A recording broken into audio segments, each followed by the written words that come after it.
I want to thank you for joining us for our webinar, Spotlight on Individual Giving for Public Libraries. There's a couple other people here with me. We have Carl Bloom, who is the chairman of our agency, founded the agency in 1976. Good afternoon. Welcome. And good morning to some of you on the West Coast. And we have Carrie Bloom, who's our Vice President of Client Services and also is the Director of our National Public Library Direct Marketing Consortium. So she works with the day-to-day with all the public libraries that we've worked with. Hi, everybody. I'm sitting closest to the microphone, so hopefully you can hear me the best. Carl, by the way, when he founded this agency in 1976, our very first client was the New York Public Library. So we've been working with public libraries and very proud to have done so for almost 40 years now in fundraising. But you don't have to be as big as the New York Public Library to do what they do, and that's hopefully what we can talk to you about today. All right, so I want to start off a little bit about the current fundraising climate. Might not seem like the best news, but it's certainly something that we should acknowledge. When the recession hit, giving dropped on an annual basis for the very first time since 1987. However, annual giving in the United States was still over $300 billion. And you know, the United States is the most philanthropic nation on the planet. So the fact that even when a lot of people were suffering financially, they still gave to the tune of over $300 billion, that should still be seen as kind of a rosy point in what was a couple years ago a very dismal time. Worldwide, there was a study done right around that time that saw that about half of all nonprofits in the world did see a decline in their income. But I want to focus on the third that did see an increase in income. And what they did, how they responded to the crisis is very instructive to all nonprofits, but public libraries as well. A little bit more bad news, foundations, which provide a lot of support for nonprofits of all kinds, their assets decreased as much as a quarter. That's because most of their assets were tied up in various stock and other investments, similar investments. That has rebounded a little bit, of course, but some foundations even ceased to exist during that time. And of course, and this hasn't eased up at all, government funding has decreased for all nonprofits, but of course, as most libraries are either relying on the municipal budget or their own taxing district, you're not seeing any increase of funding from government sources.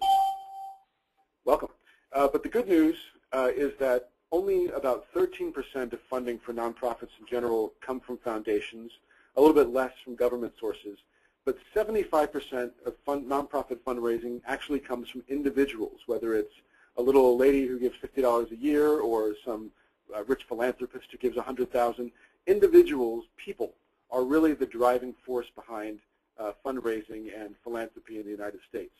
So those organizations, that third that saw an increase after the recession hit, those organizations that had two things. One, a diversified source of funding, meaning that they not only got funding from the wealthy, from corporations, from foundations, from government sources, but also individuals.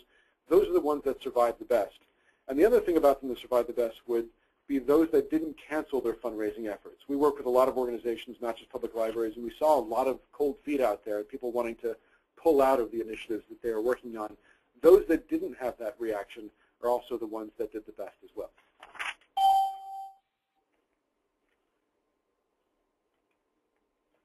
So where do libraries fit in all this? Well, as you may have seen some of these stats on your own, but the average share of each American's taxes that goes to support public libraries is only $31 per person. And as I mentioned before, governments have cut that funding, so you're not seeing that go up.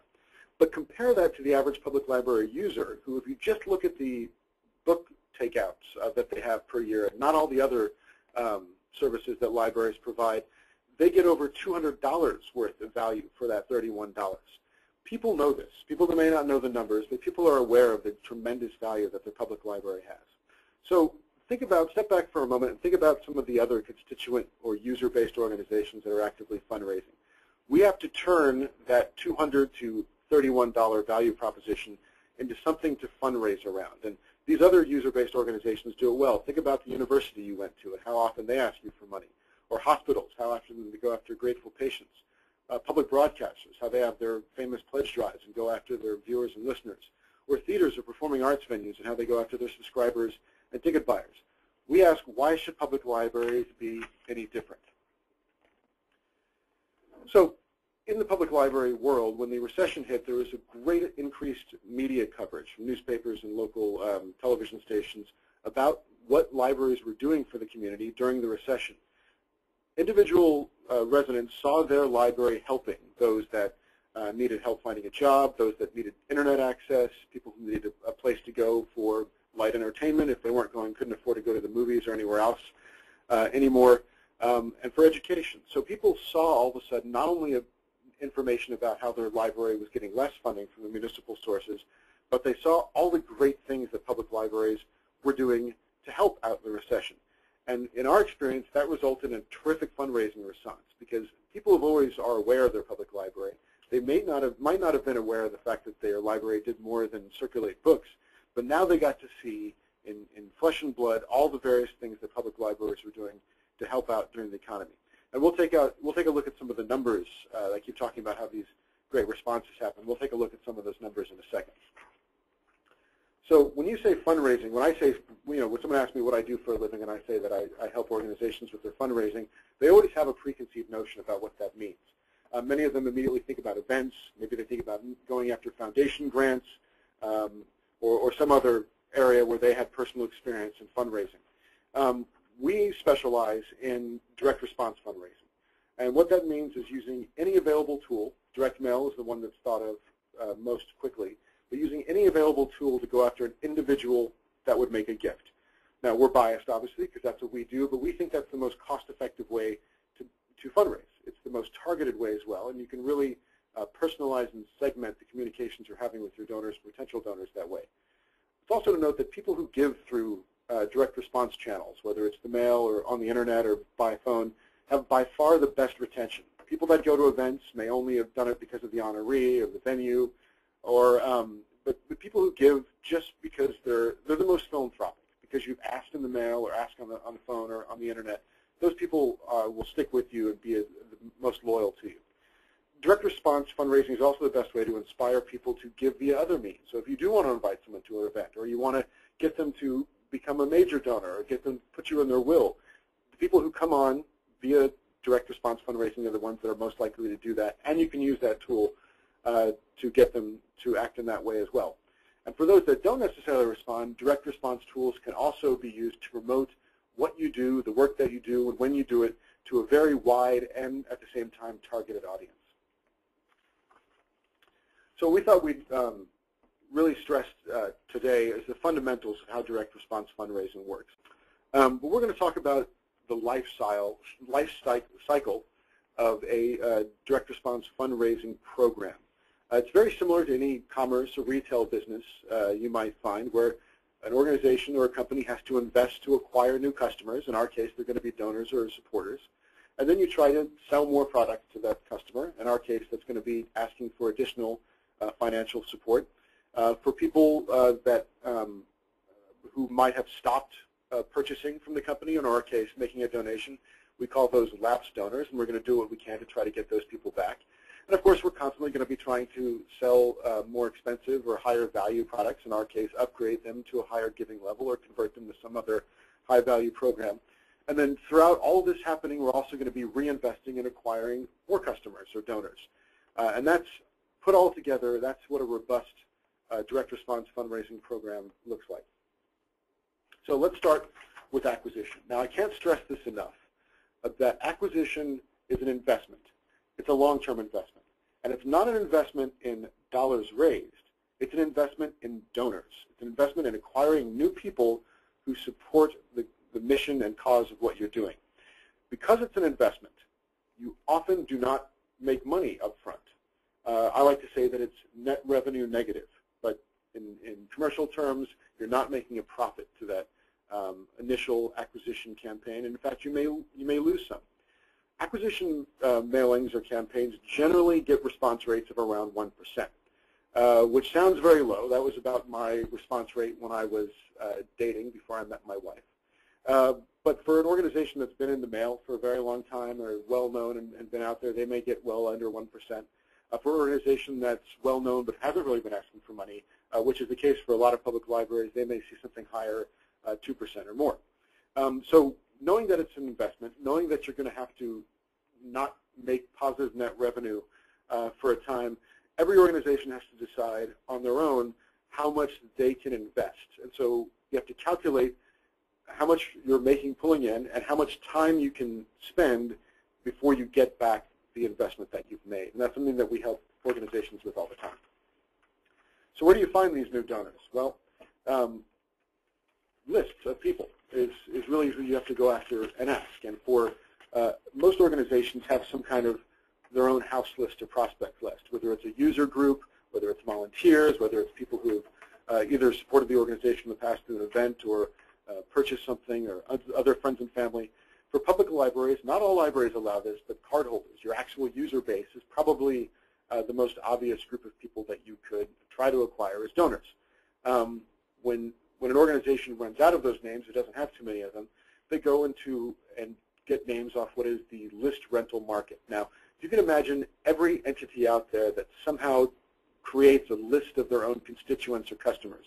That's anything from other nonprofits to e-commerce sites to magazine subscribers.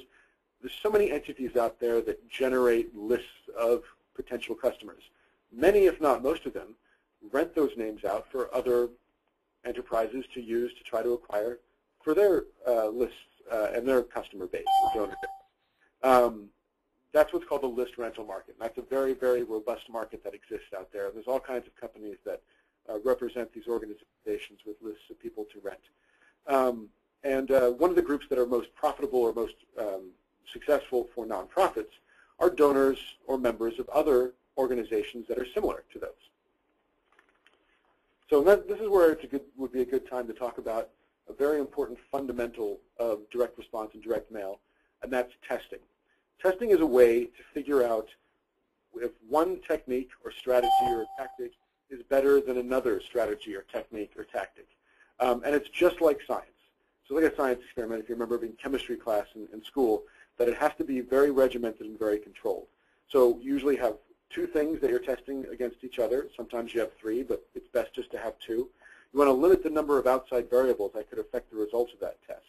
So you want to send, say for example, we're testing one rental list against another.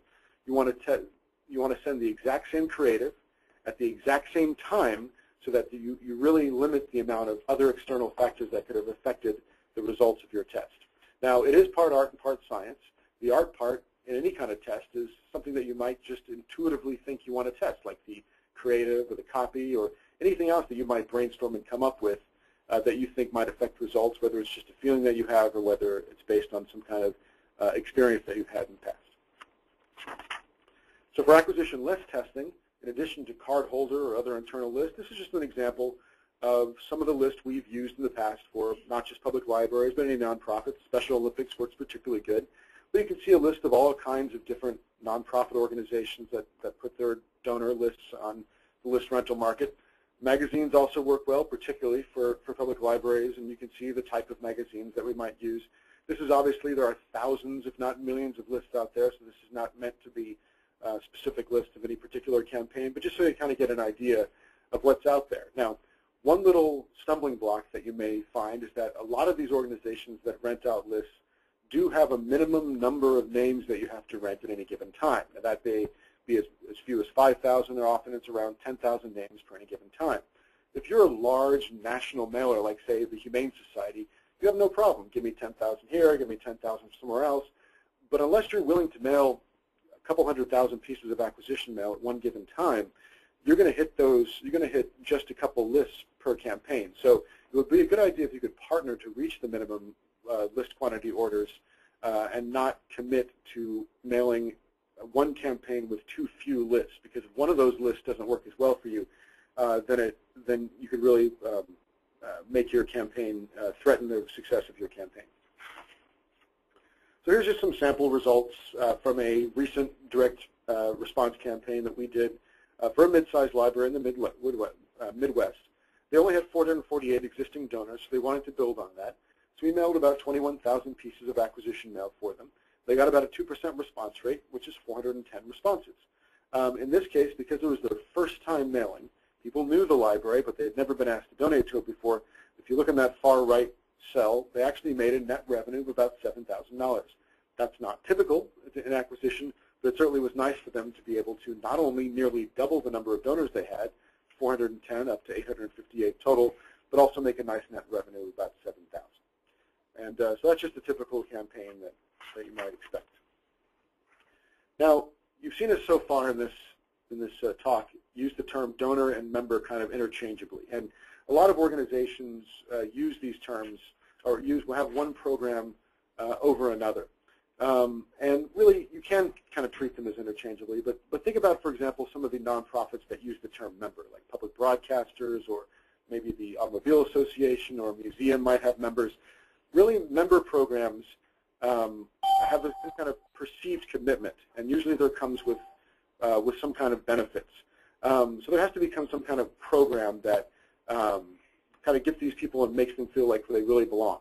But now think of like other organizations, like the American Heart Association, the March of Dimes, or some of those kinds of groups that are just asking for a contribution from time to time. And there's no perceived commitment of becoming a member of that organization or having any other interaction other than being a donor. So we have public libraries, we work with public libraries that use both models. And it's something that you can test. Obviously, if you have a friends group that already has its own members, it might be confusing. If there's also a membership to a library, and of course cardholders are also members, so you have to kind of decide what makes sense for your own local situation.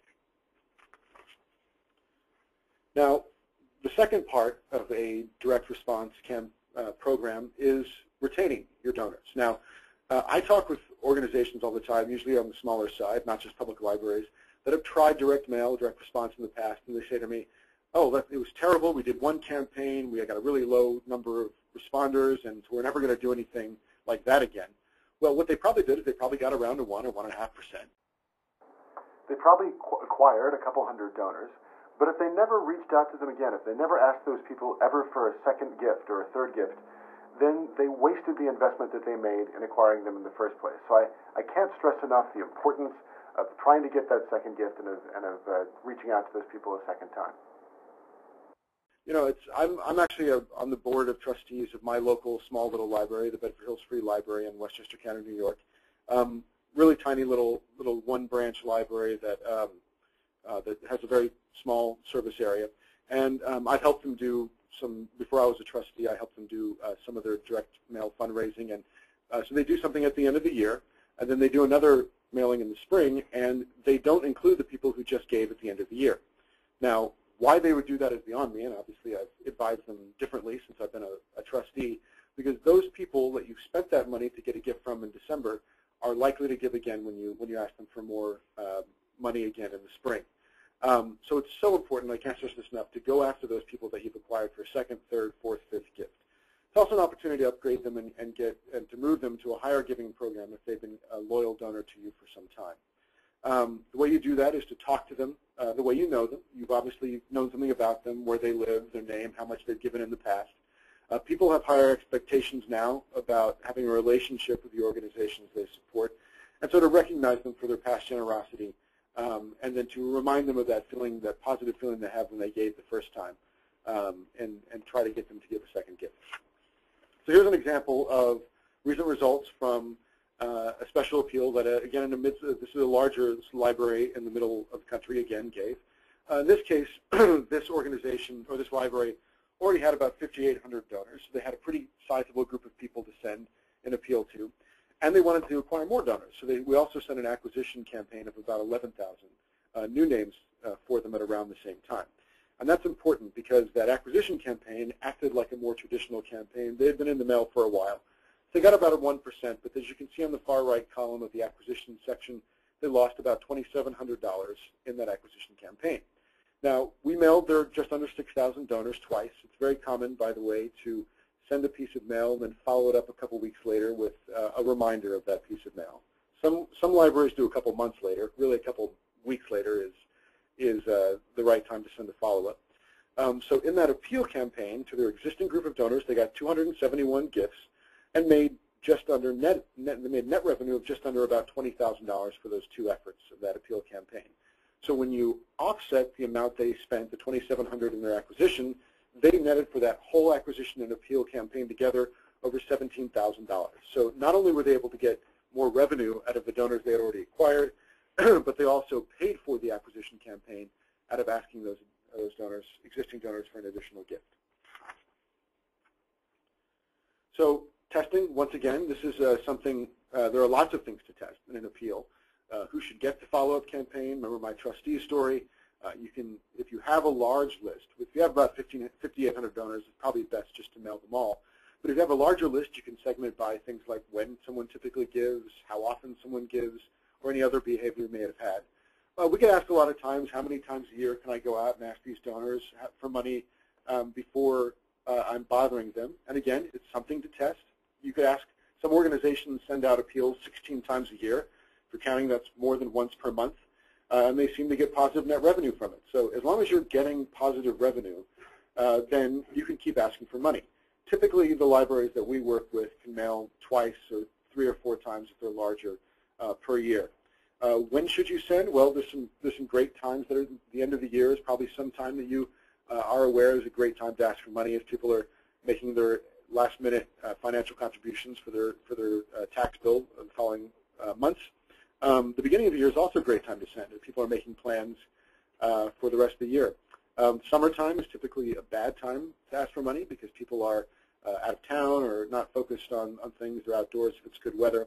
If there's a significant milestone or event for an organization, that's often a good time. So if you're having an anniversary or some kind of big promotion.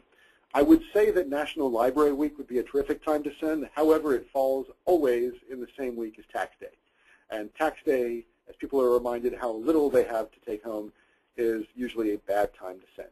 But again, that's something to be tested, when to send throughout the year. Another example of something to test is how much to ask for. That example down there, I don't know how blurry it is, but it's from Seattle Public Library. It's what we call an ask string or a gift ladder. And if you can personalize it, it's best to make it relative to what someone has given in the past. So in this case, this person might typically make a $35 annual gift to the library, and so we offer that as the lowest amount. We don't want them to give less, but we also give them options to give more than that. Now, of course, typically people do what they're told, and they give what they've given before, but there's always a good number of people who will upgrade their gift when given that opportunity. One way that's increasing popularity of all kinds of nonprofits these days for an upgrade is what's called a sustainer program. The sustainer program is simply getting a recurring gift of some size from someone on a monthly or quarterly or weekly basis. Typically it's monthly, and it's usually around $5 or $10 or $20 a month. You can test what works best to ask for from in your library.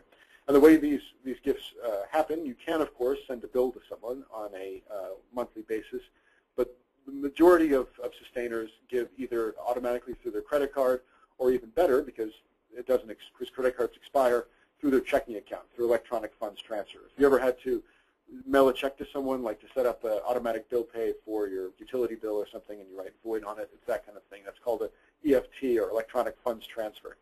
Now, because you don't have to renew these people, the gifts just keep coming every month. It makes for a very reliable source of funding. Usually the retention's around 90% with that. Anybody who drops off, it's probably because their credit card expired. And it makes a very projectable monthly cash flow. And so it provides a really nice foundation for a fundraising program for any kind of nonprofit. And then, of course, once you build this group of people, you can try to upgrade them to higher giving amounts per month. When you set up a sustainer program at the beginning, it does start off small. You're going to get people coming in the tens of people to join the program. But with persistence and patience, it does pay off in the long run. And as an example, we did a study of a regional organization in the Bay Area, San Francisco Bay Area, not a public library, but an organization that had 1,759 monthly donors. And we wanted to see their value after they became sustainers compared to before they became sustainers. So what we did is we took every gift that they had given in the time that they had been a sustainer.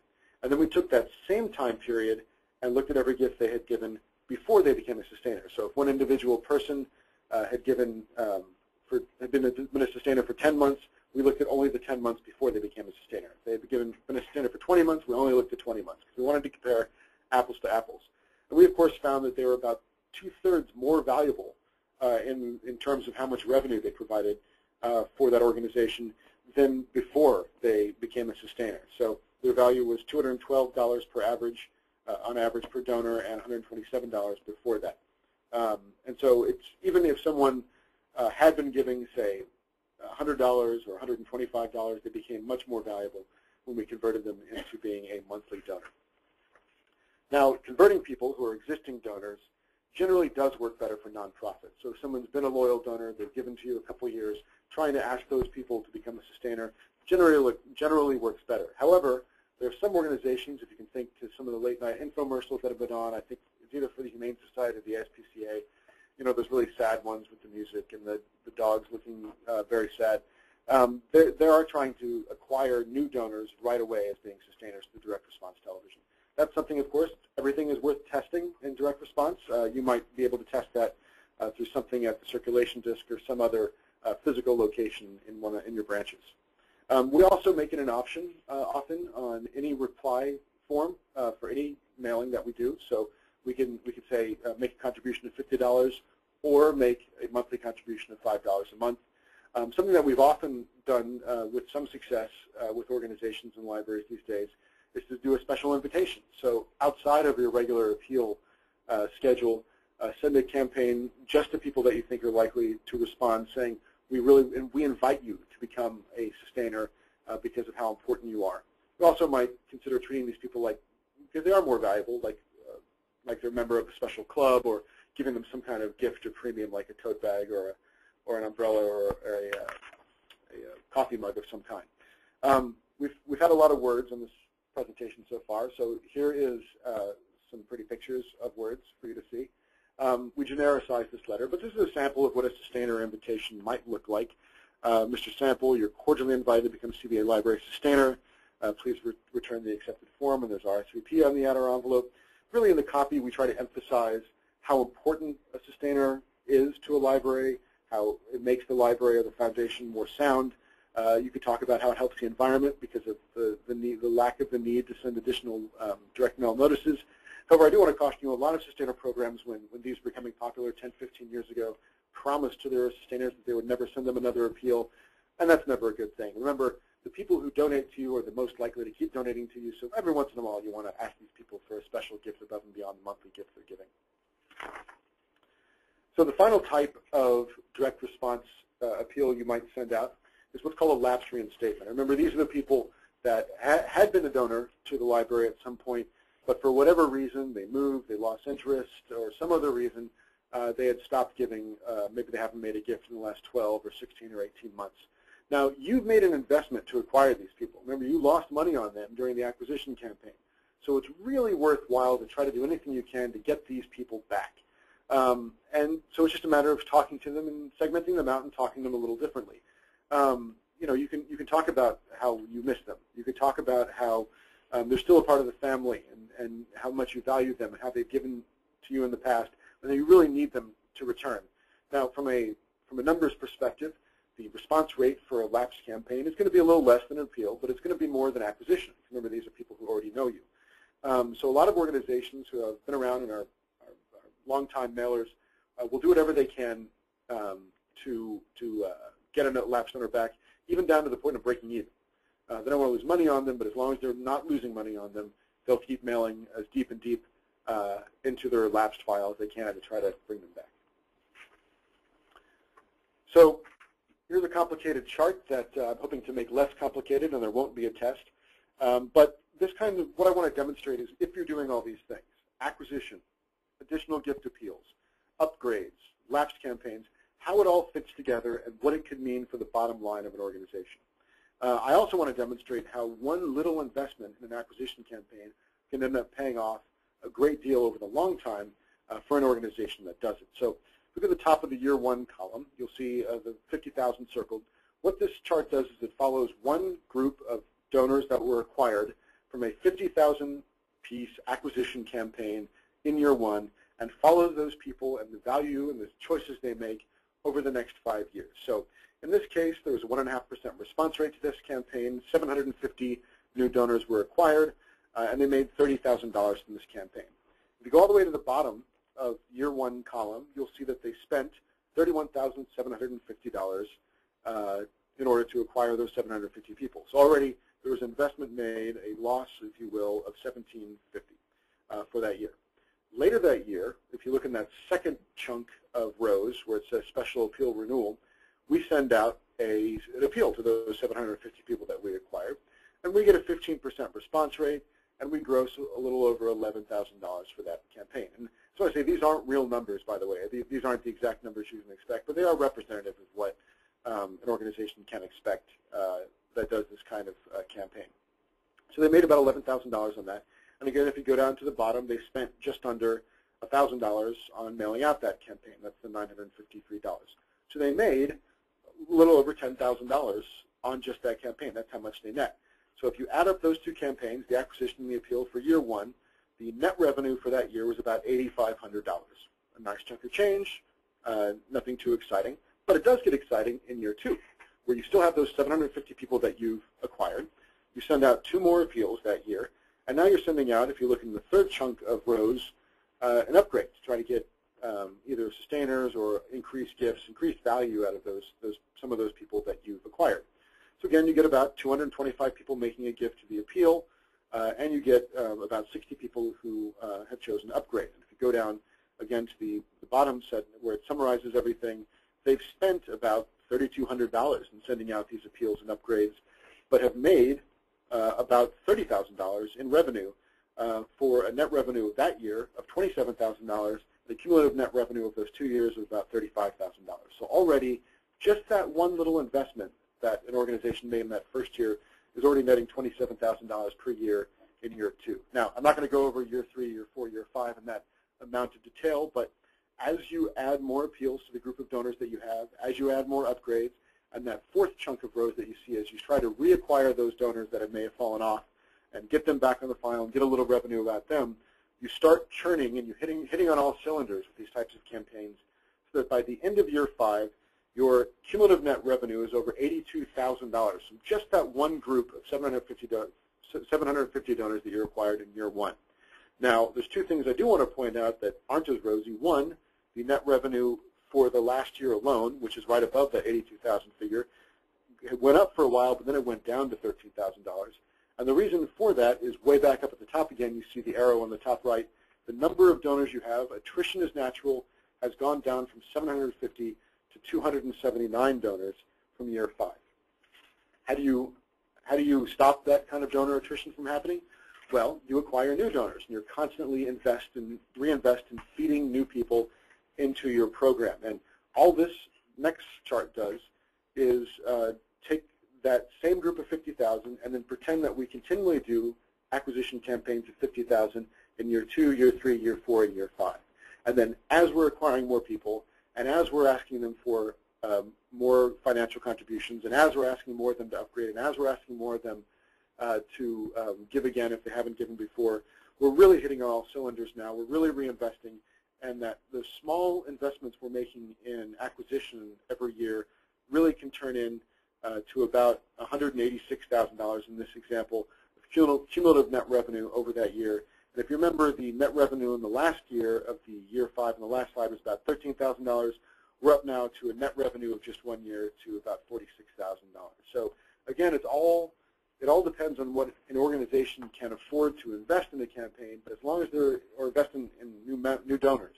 But as long as they are investing and bringing new people in at the same time as they're doing all these other things, appeals and upgrades and lapse campaigns, the net revenue that they're getting is quite good and could be quite high. So we talked a lot about the strategy and the numbers and the different types of campaigns. Creative is now a little bit more interesting. Again, it's part art and part science. We know asking early in the letter, and this is a mistake we see way too often, is people being bashful and shy and afraid to ask for money. But asking for money in a letter, speaking to the donor's needs and not speaking about yourself. There's an old ad campaign that saying that Carl reminded me of yesterday. What was it? Don't tell them about your grass, but tell them about their lawn. Speak to what they're going to get out of it and how they benefit from donating to the library. A sense of urgency is always appropriate and certainly never made up when it comes to public library funding. And it's okay to use guilt. This is human emotions. People who do use the library or know that they're getting value out of it and don't donate, well, it's okay to use mild guilt because, quite frankly, they should be donating to you. Something that's been very important for public libraries in the past couple of years has been to reflect what is going on, not only at the library, but in the outside world as well. And we talked about some of the great coverage and earned media that libraries have had in serving people during the recession and promoting the services they provide. You talk about the recession, talk about how funding is dried up from other sources, talk about the services, but obviously don't dwell on it so much that don't dwell on the lower revenue. It's also important to be efficient. People, when they get, we've tested sometimes because a client has wanted to, a glitzy four-color, bright package with lots of pieces in it against something that is pretty simple. And usually the simple package wins because people don't need to be hit over the head with all kinds of glitz and glamour. And they know that that's expensive, and they want an organization that they donate to spend their money wisely. So being efficient is more important than ever. And we talked about premiums sometimes working for a sustainer campaign. Sometimes they work for larger gifts as well. Often when we see premiums being used, they usually have the organization's logo on them. So you might see someone walking by with a tote bag from the World Wildlife Fund or from their local public television station.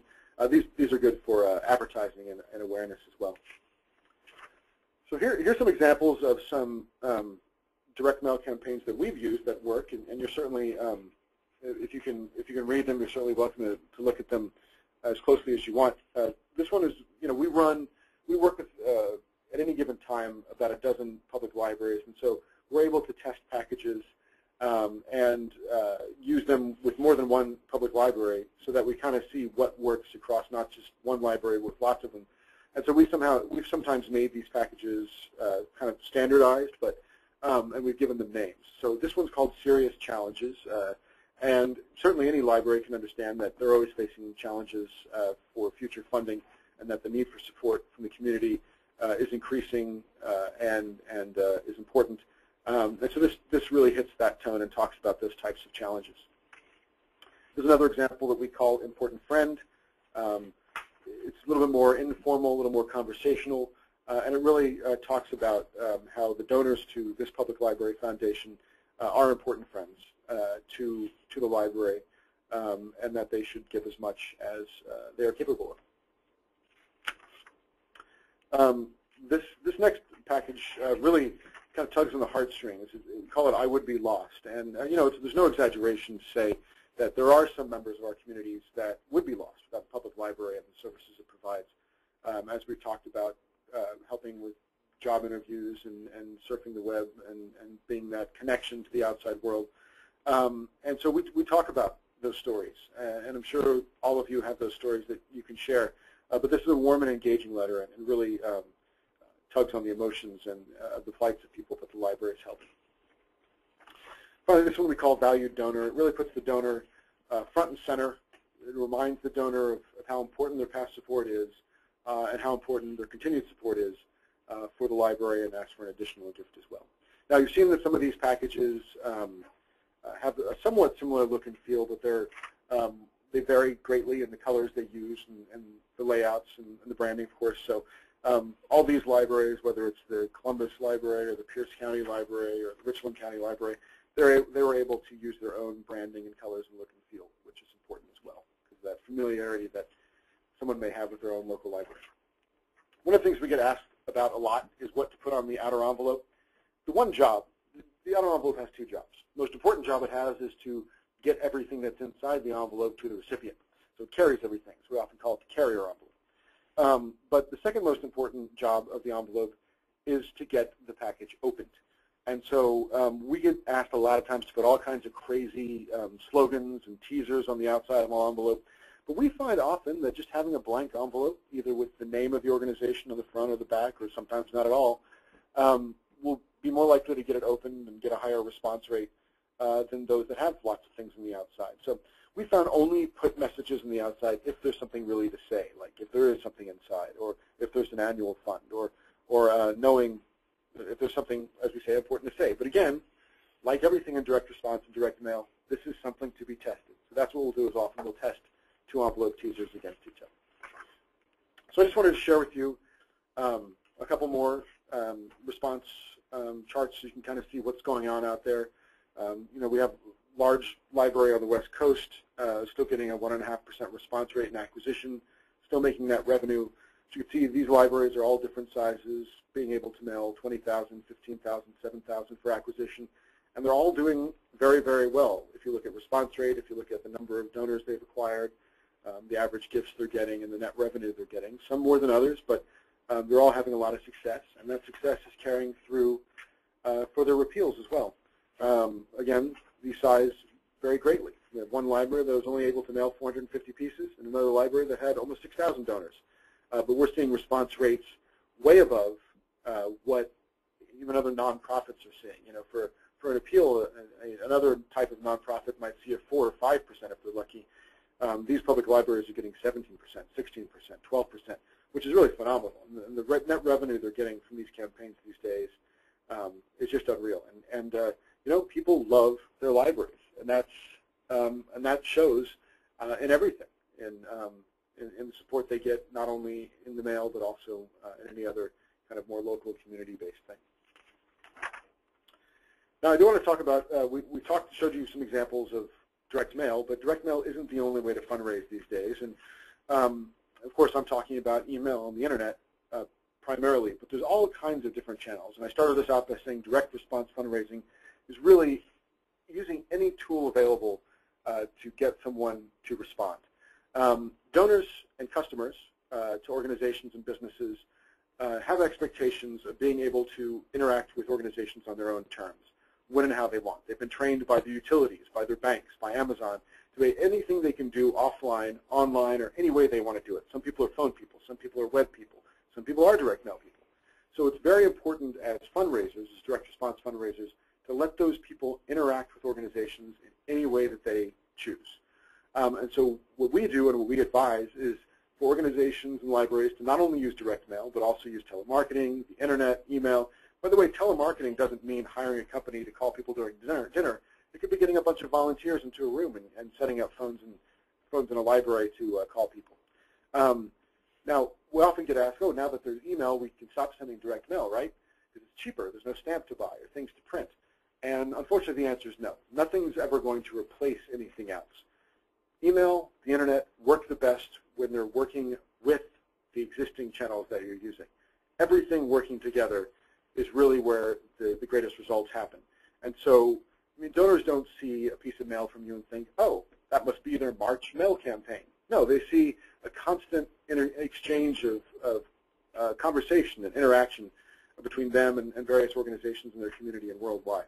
So we make a very special effort, and we recommend everybody else does as well, to use all the tools available and to have a kind of a common message together. Now, I want to show an example from Seattle. I keep bringing them up, but there's in addition to the Seattle Public Libraries Foundation, there's also a general Seattle Foundation that likes to support organizations that serve King County, Washington, and Seattle. And so what they started doing in 2011 is having what they call a Give Big Day, where they encourage every resident of the Seattle area to go to the Seattle Foundation's website and look at their list of participating nonprofits, and they're up to 1,200 different nonprofits on the list now, and make a contribution to at least one of them. So they're just trying to increase people's philanthropy in the city of Seattle. They even do a little match. It's been a very successful campaign. In 2011, the whole campaign raised $4.1 million, and in 2012 it was up to $7.5 million. And obviously, we expect in 2013 to be even greater. Now, in 2011, this Give Big Day of 2011 was on June 23rd. We didn't know about this campaign when we were sending direct mail for the Seattle Public Library Foundation. And so we just happened to have dropped a large acquisition campaign for Seattle in the month of May, so a couple weeks before that. And it went out to, I don't know exact the number, but it went out to however many people we had sent the campaign to. And it had good response, kind of typical response from the mail. What we found later is that in 2011, the Seattle Public Library Foundation received 716 gifts through this Give Big campaign, which actually made them the #1 recipient of any organization that year. And they got about $61,000 from that. We matched the people who had given, the 716 people, to the same people that we had mailed just a couple weeks before, and exactly 50% of them, 50% of the 716 had also received a direct mail piece from us before. Now, We didn't care that they didn't give in the mail, but we were very happy that they had received the message from the Seattle Public Library Foundation, had become aware of the need to support them, and then maybe put it aside on their desk, forgotten about the direct mail piece, that I'm going to do that later, but then found out it's the Give Big Day from the Seattle Foundation and chose to make their gift to the Seattle Public Library. Now, are we certain that that's what happened? Would some of those 358 people have given through the Give Big program to the Seattle Public Library anyway? Probably. We'll never know. Without asking them, and probably even with asking them, people aren't always clear in their own intentions. We'll never know. But there are so many examples of things working together that we've seen in public libraries, in public broadcasting, and other nonprofits, where things work together, that there is absolute evidence that having this kind of combined effort works. So the way we execute that in our world is that in addition to direct mail, this is an example from the Seattle Public Library again. You can see a direct mail campaign on the far left, hitting on all the points that we wanted to hit in for that area. What we do is we also send an email to the same people that receive the direct mail piece. Now, email does bring in some revenue of its own. There will be people that will click on the links of an email and go to an organization's website and make a gift. But with larger groups that have a lot of list members to be able to study this, the biggest result of email, and the biggest benefit of email, is reminding people of the direct mail piece they received shortly before. So what typically we do is we send the direct mail, we time when that direct mail is going to get into people's homes, and then a day or so later we send an email that reminds them of that direct mail piece. Like I said, studies have shown that people are more likely to respond to the direct mail piece if they get an email, in addition to the people who click through. In addition, we also make sure that the library's website has a button on it that has the same messaging, the same look and feel, the same branding as the direct mail and the email that we sent, because we're finding an increasing number. And actually, we just did a study on this. It's on our website. If you ask, I can send a link to an article that we wrote about the study. But we're finding that an increasing number of people are getting that direct mail piece, going to their computer, and transacting that gift online, not writing out a check and licking an envelope and putting on a stamp and taking it to their post office, but choosing to take that direct mail piece and transact their gift online. So not having that same messaging on the website potentially is a way to lose money. And so we do all those things together, and that increases response. So repeating that message in every channel reinforces the appeal. Each medium does what it can do best. Direct mail is long. You can really make that case.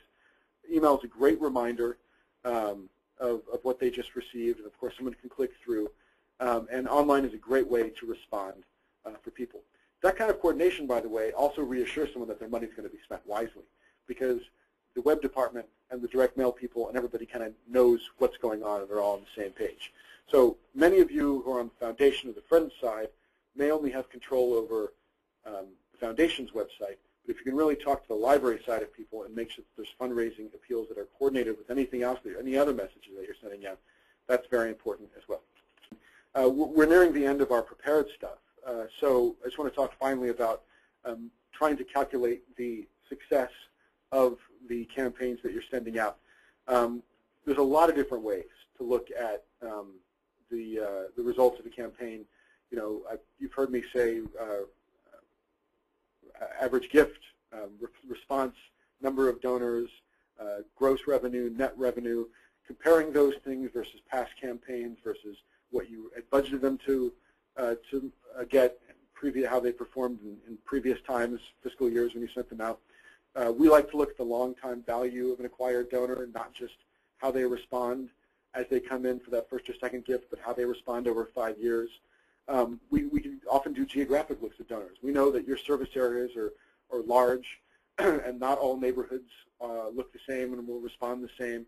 So once you've been out in the mail for a while, figuring out what areas are the best to send into is also very effective to kind of make mailing more efficient.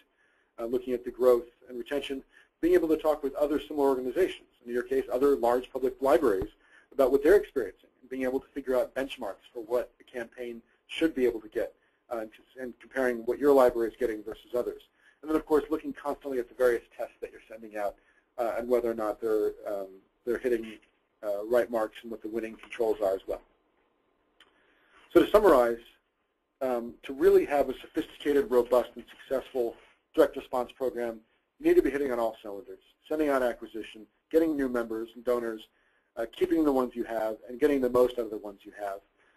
You need to be using all the available channels that you have, which includes not only direct mail, but also email, the internet, telephones if you can, social media, anything that is going to be invented tomorrow that we haven't thought about yet. And the combined effect of all those things is so great.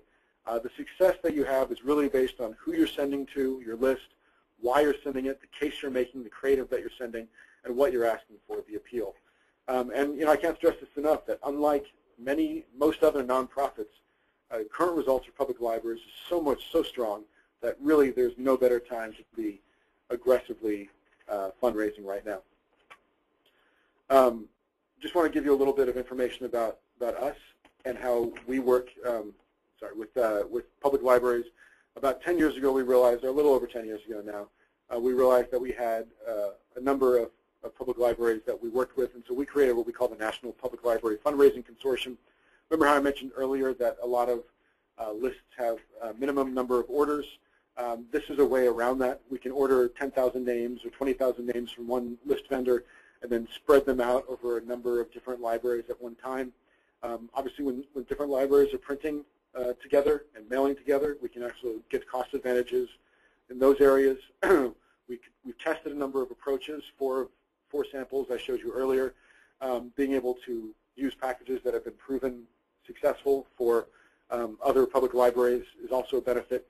We talked about benchmarking and reporting. Well, this is the way that we do that. We compare results nationally and individual with various libraries. Through calls like this, we can have libraries interact with each other, and we actually recently set up a LinkedIn group as well that we have a couple dozen members of for libraries to use to exchange information. This model has been very successful for the different nonprofits that we work with. We also have a cooperative of public broadcasters, and at one time we had a cooperative for the Nature Conservancy as well. I do want to say we have a question. When we mail, where do the letters come from? Some of our members notice the cancellation. We mail from one mail house, which could be here in New York or it could be anywhere. But because we're mailing at the nonprofit rate, we use either what's called an indicia or a nonprofit stamp. And so there is no cancellation. No one will know where it's from. It's your postal permit with your information on it. So no one will know that it actually came from Brooklyn or Minneapolis or wherever it came from. That's a good question. Because people do notice these. People notice these things, and you guys get called when things like this happen. So that's a very good question. Right now with the fundraising consortium, we typically mail 2 times a year for public libraries, although we've had some libraries that were larger want to mail more. And certainly we can test that. May and November to get the spring and end of year is a nice separation. We always try to include email support for the campaigns that we're doing for the house mailings, the appeals and the lapsed, and online support as well if the library can do that. Of course, we provide reporting and analysis. Sometimes we get asked, where can you get email addresses if you don't have any? My answer to that is everywhere. Every time you have an event, when you're signing someone up to be a card member, when you're checking books out, we put a request for an email address on every single reply form that we put together. So everywhere that you can, ask for an email address because of how important it is to provide that extra messaging opportunity and extra touch point to them.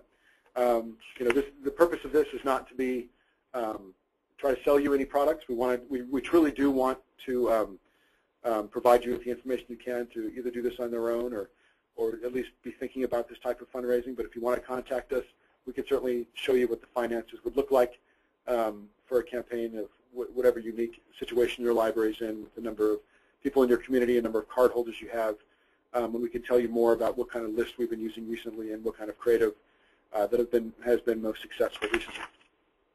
So we're a full-service agency, so all of the things that we talked about today we do in-house. We have creative. We have people who know how to use all the most common email marketing tools and the online fundraising transaction tools. We have a production team. We have our own data team with a couple people. We can help you with the budgeting and analysis and reporting, and of course all the strategy and stuff.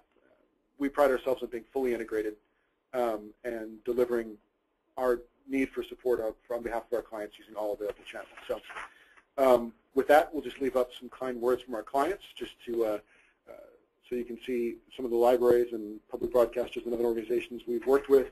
And at this point, if there are any questions about anything, we'd be certainly happy to answer them. Using the same, because a lot of people have noise in the background, you can use the same tool that the question came in before. So please don't be shy. Type away there in the bottom on the right side. Okay, we have one question coming in here. Let me read it here. My library puts a lot of effort into trying to get higher dollar gifts, but from, it looks like, a smaller group of people. Over the long run, is this better, or is it better to go for a greater number of smaller gifts? I would say do both. Obviously, if you have the opportunity to get larger dollar gifts from wealthier individuals, that's a great amount of money. But if you think about it, if that person, say, gives you $5,000 this year, but then doesn't next year, you've taken a $5,000 hit on your budget.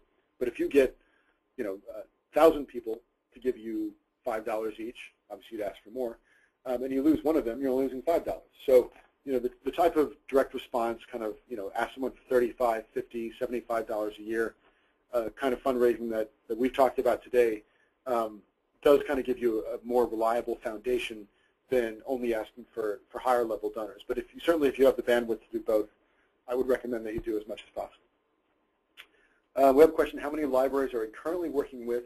How many years of data do you have as it relates to the consortium? Well, we have about a dozen years of the consortium. And then, of course, we have our very first client, as I mentioned, with the New York Public Libraries. We have nearly 40 years of library experience. Now, a lot of that data, I wouldn't say going back to 1976 would be relevant in 2013, but we do definitely have reliable data that we could put together kind of an aggregate look for a relevant, 3, 4, 5-year period. That study that I mentioned that we did looking at kind of the way people move from the mail to the web, we actually looked at the last 7 or 8 years of data.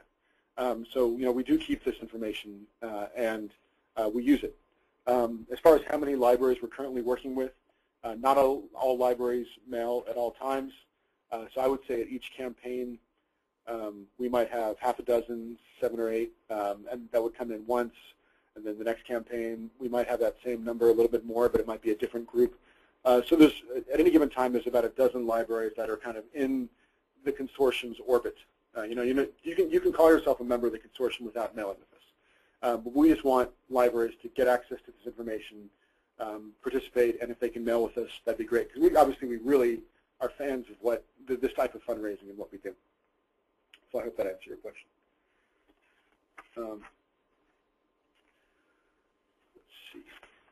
Okay, we have another one coming in. How many libraries use their card holders for fundraising? Well, I wish every library did because, it's a user group. How often does an organization get to ask for fundraising support from people who actually use their product? And libraries are a terrific example of that. Some libraries, though, because of, overbearing privacy concerns, in my opinion, don't allow it. But those that do, when properly segmented, do get fairly good response. And if you think about it, normally when you're renting lists from outside vendors in the list rental market, that might cost $75, $100 per 1,000 names or more. In this case, you don't have to pay anything for these names. They're already your names. So our feeling is that those that benefit from using the library should be people who support it. And so if we have access to those names, that'd be terrific. Unfortunately, not all do. These people like giving to libraries and hospitals in appreciation, and management of these organizations would be very surprised to see how much they would contribute if they asked. So just for that out. If there's a debate going on at your library, we can certainly help provide any ammunition you need. All right, here's another question. We mentioned using premiums before. Doesn't that just get people who want to buy something and not donate? Like anything in direct marketing, it's worth a test. Half the questions I get about direct marketing is we can say, let's test it and see what happens. We generally find using premiums, if it's a relevant premium or if it's something unique to the organization, and certainly libraries have lots of opportunities for that, it will lift response without getting a bad type of donor. But to me, anybody who wants to give, everybody has a different motivation for giving. As long as you're making positive revenue off that person, why not try to make that positive revenue? So, be aware of the cost of a premium. maybe start out asking for more if it's a more expensive item. And generally we find that premiums do increase response. So if you're already doing some things in the mail, it's worth testing, either to get people going up on a higher level or whatever. So, any other questions?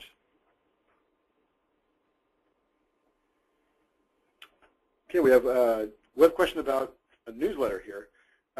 This person's tried to get the library to let them include fundraising in their newsletter. Would that work?